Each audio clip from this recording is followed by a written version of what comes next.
Moi, un de mes potes m'a dit... Tu dois surtout pas t'attacher à des choses dont tu pourrais pas te débarrasser en 30 secondes, montre en main, si tu voyais les flics se ramener dans le coin.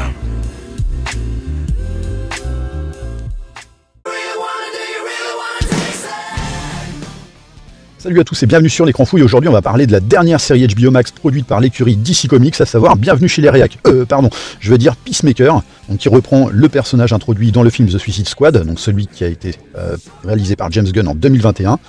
Donc si vous n'avez pas vu ce film, ça risque d'être un peu compliqué à cerner, notamment le personnage, puisque justement la série démarre peu après les événements du film.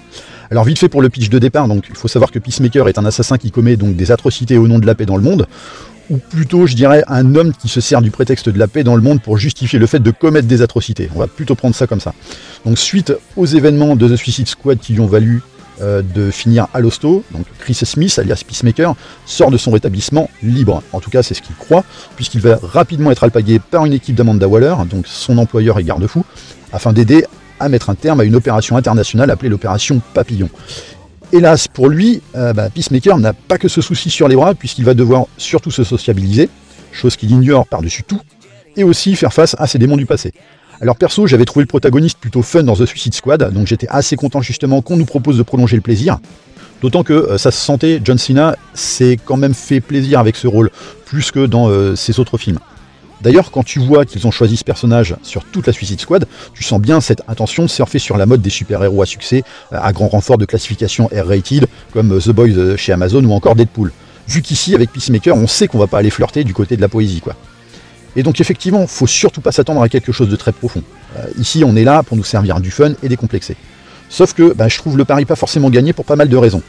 Alors attention, je suis pas là à dire que c'est totalement foiré, ce serait faux, vu qu'il y a des trucs qui fonctionnent parfaitement et d'autres hélas pas du tout. En fait, il y a une absence totale d'équilibre dans cette série qui ne lui permet pas de rivaliser avec ses concurrents, et notamment avec The Boys. Et c'est quand même dommage parce que de base, James Gunn, en tant que showrunner, c'était du pain béni quoi. Tu te dis que Warner devait être sacrément content de son travail sur The Suicide Squad pour lui demander de poursuivre le truc, et que donc ils lui ont filé les moyens de se lâcher encore plus. Sauf que c'est pas ce qui en ressort, hélas.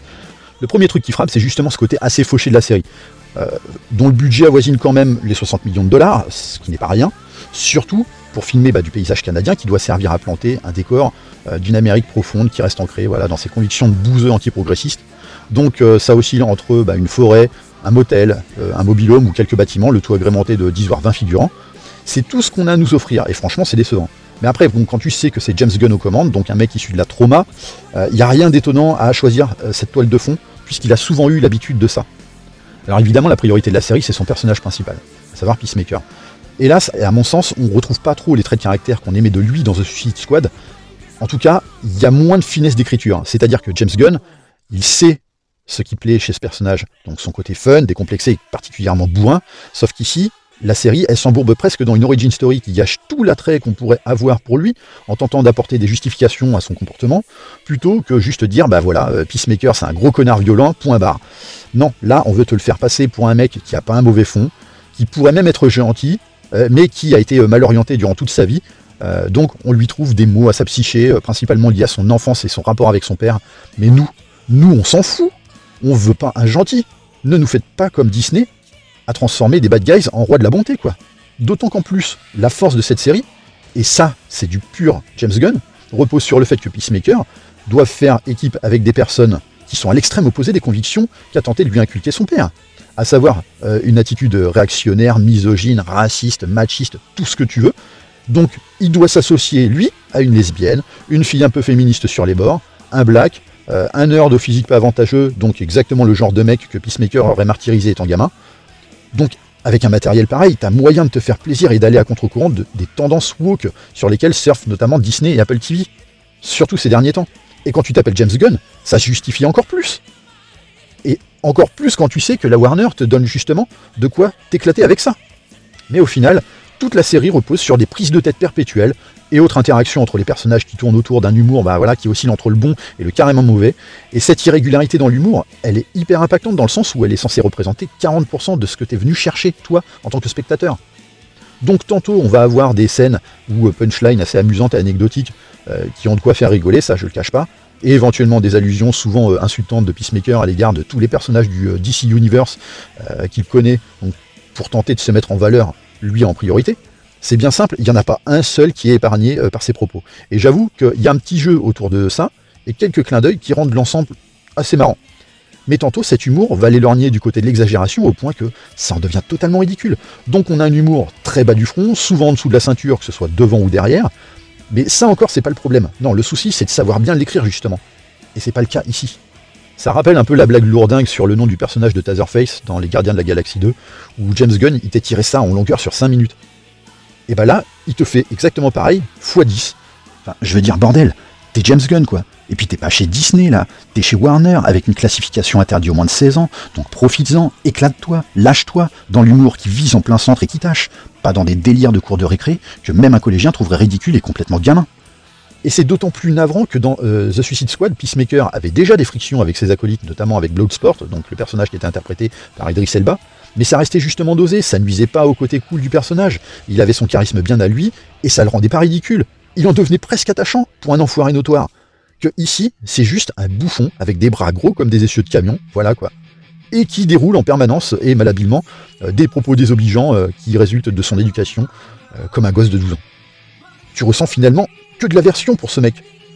D'ailleurs, ce manque de finesse d'écriture, ce n'est pas propre à ce personnage, mais à tous. Donc on a du mal à s'identifier dans cette bande de Mongoliens aux allures de fausses agences touristes, si ce n'est à la limite le personnage de Danielle Brooks, qui est sympa parce que elle, c'est la fille assez lambda, comme nous quoi, un peu maladroite, mais qu'on a décidé de propulser dans une équipe de déglingos. Mais ce gâchis autour des personnages, c'est d'autant plus dommage que pourtant, tu sens que les acteurs, ils ont envie de se livrer, à commencer par John Cena, mais que l'écriture de leurs protagonistes pêche à mort. Ensuite, pour ce qui est de l'action, encore une fois, c'est un peu faiblard, là aussi, et franchement pas très bien mis en scène. C'est-à-dire que c'est très télévisuel et on n'exploite jamais le potentiel des personnages.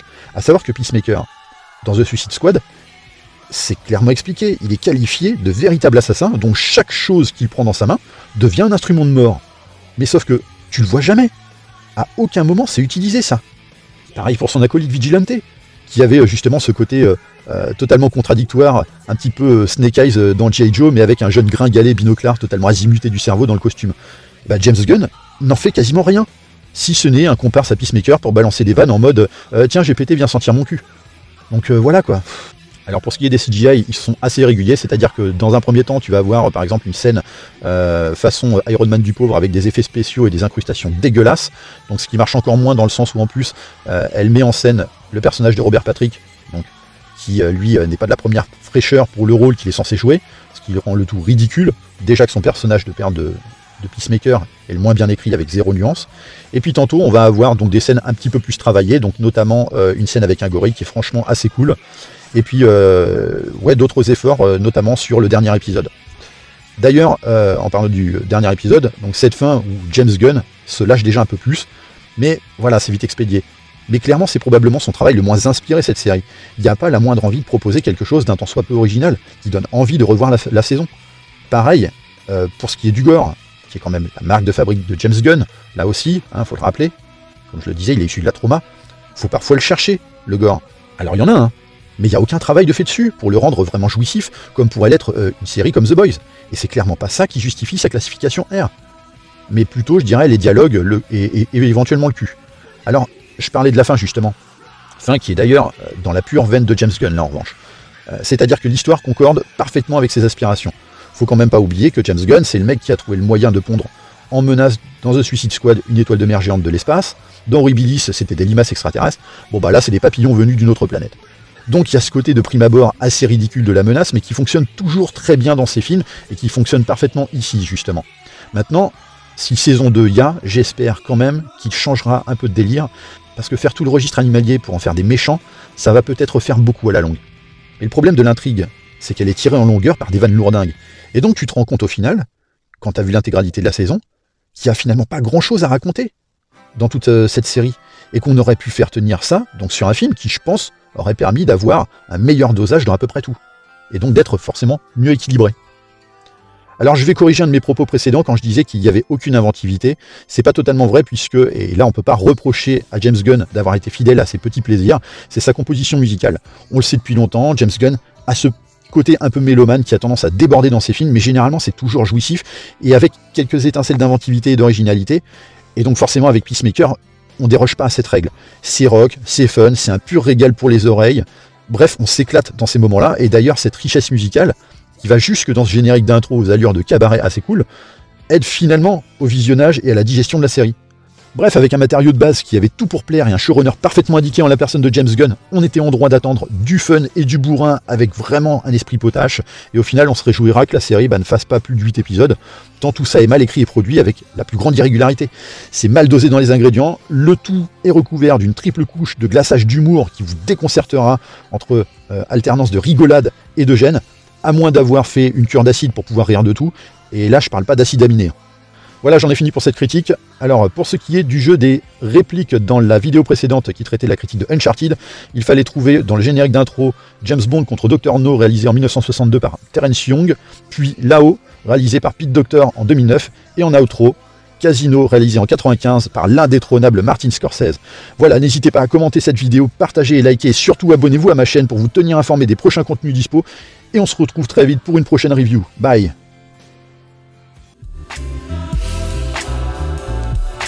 Je me suis réveillé ce matin et j'ai chié un écureuil. Sans blague, comme je vous le dis. Et le pire, c'est que cette putain de bestiole était encore vivante.